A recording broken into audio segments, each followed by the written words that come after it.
كل سنة وانتم طيبين بمناسبة 25 يناير عيد الشرطة. وأحب أعيد على كل الناس العساكر. أحب أقول لهم كل سنة وانتم طيبين، وعلى أمناء الشرطة، وعلى المخبرين، وعلى السادة الضباط واللواءات اللي اكتشفت مؤخرا ان في اللواءات بيتابعوني، يعني ما بيتابعوا العبد الفقير الى الله انا. وطبعا احب عشان كده لازم طبعا اعيد عليهم، لازم اعيد على كل الناس.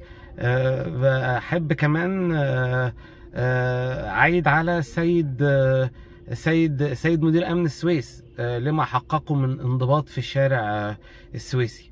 واخص بالشكر الساده ضباط المرور. كل سنه وانتم بصحه.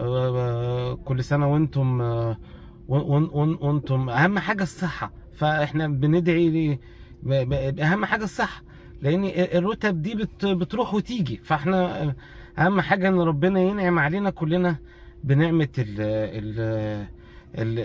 الصحه.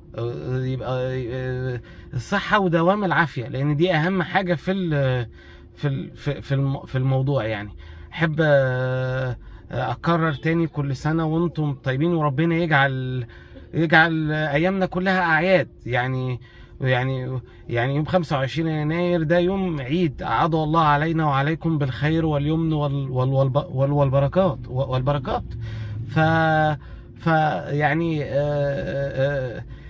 كل سنة وانتم طيبين. وأحب أنوه بس هو استفسار صغير بس خالص، يعني ما أنا رخصتي مسحوبة في مصر الجديدة.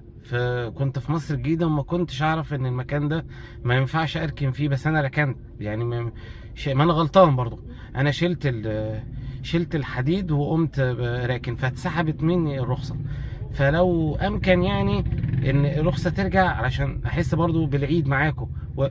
خلاص مش مهم، مش لازم. ما هي بتاعتكم، الرخصة بتاعتكم لما مكتوب عليها اسمكم يعني.